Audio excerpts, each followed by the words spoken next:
Are you stupid? Are you stupid like this guy?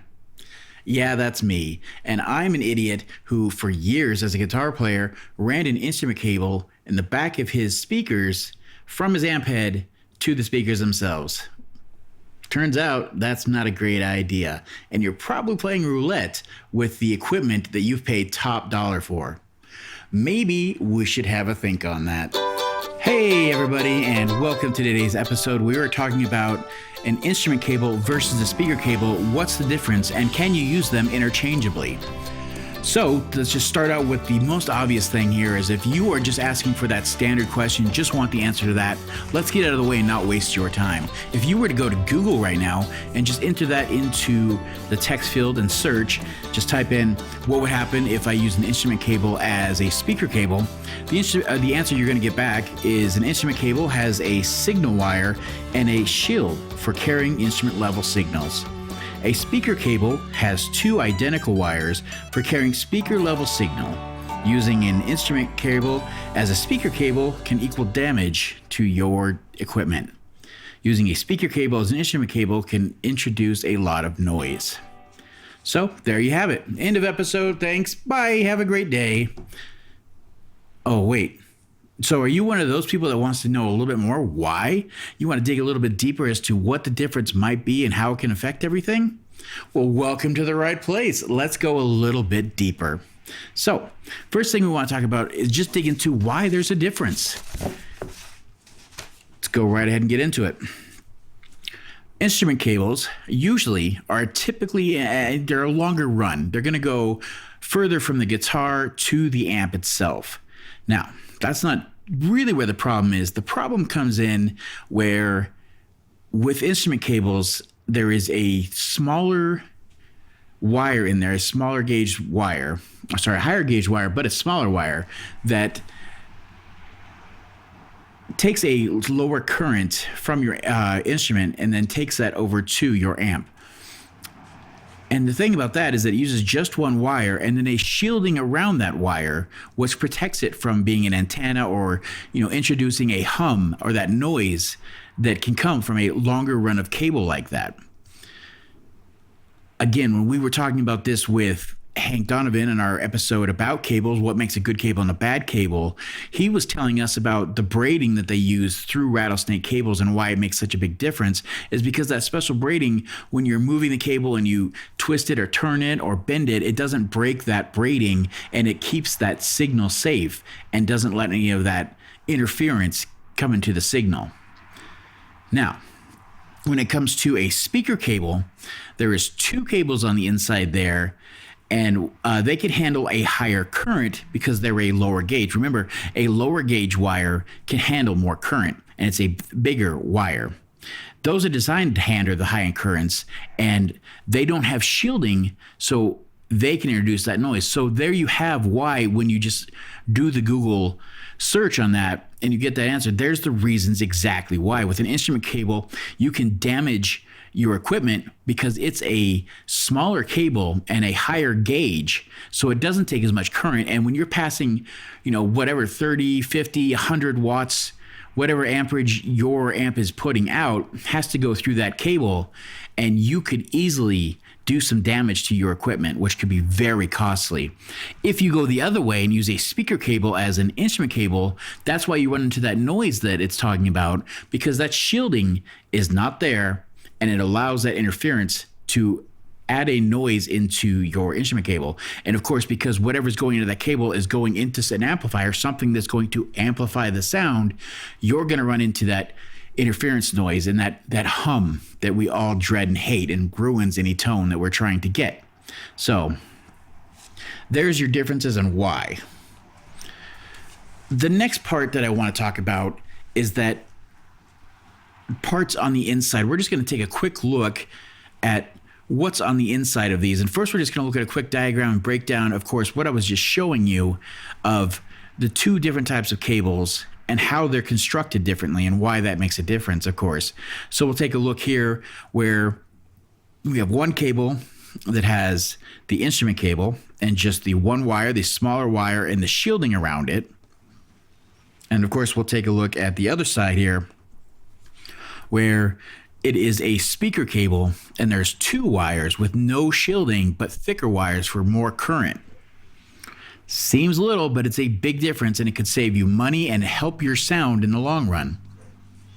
Now let's take a look. I've got 2 of those cables. We'll take a look at what that looks like just physically, so you can kind of identify them if you don't know if you have a speaker cable or an instrument cable. Let's take a look at that. So here we have both different cables. We have the instrument cable here on the left, and on the right you can see a speaker cable. So as we were stating before, you can kind of see where the confusion can happen when both of these cables in the end kind of look the same. If you pick up the ends of these here to take a look, you can tell why they kind of look similar. And that's where you run into this problem. But the difference is that when you come to the insides of these, and the reason that I have these exact cables here with us right now is that we're going to take a look at the insides of these. And the nice thing about these is that they can slide open, and you can take a look at what it looks like in there. And this here on the instrument cable, you can see just the 1 wire that conducts, and the ground and everything else goes to the shielding. And of course that's a thinner wire than a speaker cable. Now a thicker wire and a lower gauged wire here on the other side of this one, where I took off the heat shrink so we could look at it. As you can see, we have the same connection, but then we can also see right here is that second wire and the grounding.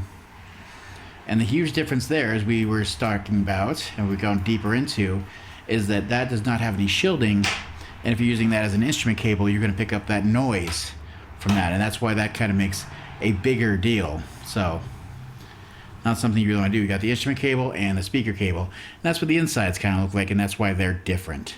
Okay, so we talked about what the difference is between a speaker cable and an instrument cable. We've also taken a look at the insides and broke that down. Now let's just go to some experts and see if they can't tell us what would happen, why this is a bigger deal than just, whatever, it works.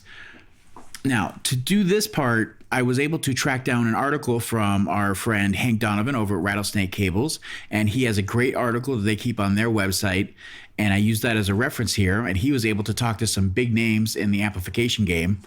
And of course, I'll have that article linked down below in our show notes on the podcast, and of course in the YouTube down in the notes here. And the first one we're going to talk about here is the Paul Rivera Sr. from Riviera Amplification. And he says, guitar cables are designed and made for low noise and capacitance and at small amounts of current. So, like we said, he's talking about their how they are the smaller wire that are made for lower capacitance and for low noise. So, the key that he says here is if you use an instrument cable for a speaker cable, large losses of power transmission can occur. So, that's one thing that maybe you never think about as well that could be a huge deal and could affect everything, like we said, as to noise or damaging equipment. The next person in their article that they were able to talk to is Phil Jameson of Matchless Amplifiers.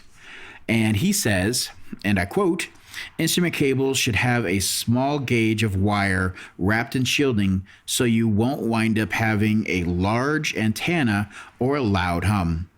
Positive is on the tip, and the shielding uses a ground. He goes on to say, speaker cables should be very heavy gauge, typically 12 to 16 gauge, 2 conductor, positive and a ground that can handle the output of the amp speaker.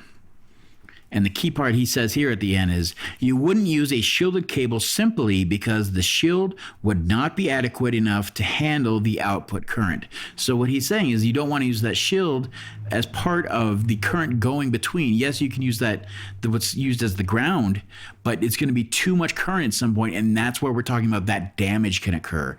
It's a big deal. Don't want that to happen. Lots of money. So there's more great stuff in that article. He talks to another great person that breaks down some of the math, which we won't do here, and there's not to waste anybody's time, but it kind of just shows you that there's a reason. There's a lot of thought that goes into these things. There's a reason that they've designed things. There's a reason that they have different names, is usually what I like to tell people. They have different names for a reason. Let's just go that far. So this is a really simple and fast episode, but it's one of those things that I made this mistake for so many years, and I don't want you to make that same mistake and run into a problem with your sound, or worst case scenario, spending so much money replacing equipment that you've damaged. So I hope this has helped you out. If you have any more questions, just put them in the comments. We'd love to hear from you. If this has helped you out in any ways, please subscribe and give us a like. We really appreciate that. And of course, there's going to be some more episodes here that can help you out here on the side. We've got one where we're talking to that man right there, Hank Donovan, and the Rattlesnake Cables. We'll put that up there, and there's more great content to help you out. So thanks again. We were really great talking to you guys, and we'll see you next week. Bye.